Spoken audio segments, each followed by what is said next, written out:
Welcome to this guide on statistical process control. Today, we are exploring control charts for means, specifically known as X-bar charts.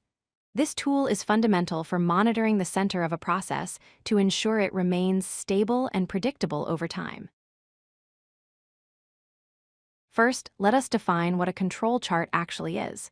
It is a statistical tool used to distinguish between two types of process variation. The first is common cause variation, which is the random noise inherent in any system. The second is special cause variation, which signals that something specific has changed. By separating these, the chart helps us maintain process stability. Here is the basic structure. The chart has a center line, which represents the process average. It also has two critical boundaries, the upper control limit, or UCL, and the lower control limit, or LCL. These limits are typically set at 3 standard deviations from the center line.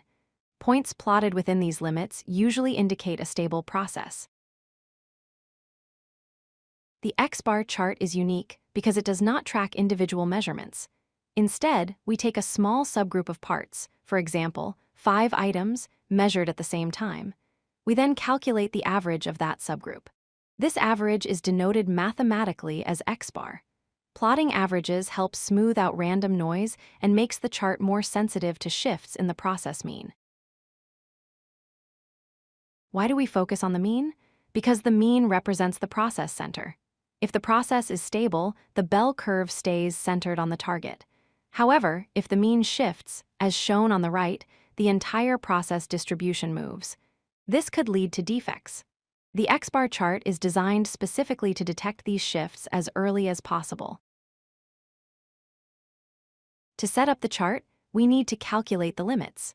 The center line is X double bar, which is the grand average of all your subgroup averages.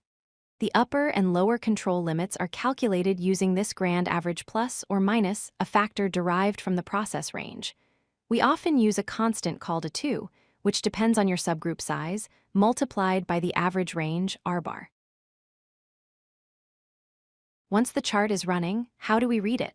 A process is considered in control if all plotted points fall inside the upper and lower control limits. Furthermore, the points should be randomly distributed around the center line, with no obvious patterns. This indicates that only common causes of variation are present. Conversely, we look for out-of-control signals. The most obvious is a single point falling outside the control limits. This suggests a special cause event.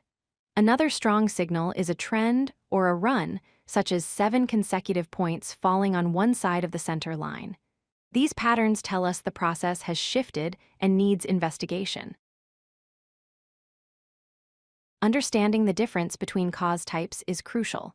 Common causes are part of the system design, like normal machine vibration or temperature fluctuation. You fix these by improving the whole system. Special causes are specific disruptions, like a broken tool or a bad batch of raw material. You fix these by identifying and eliminating that specific issue. To wrap up, remember these key points. X-bar charts monitor the process center using subgroup averages. The control limits are calculated from your actual process data, not customer specifications.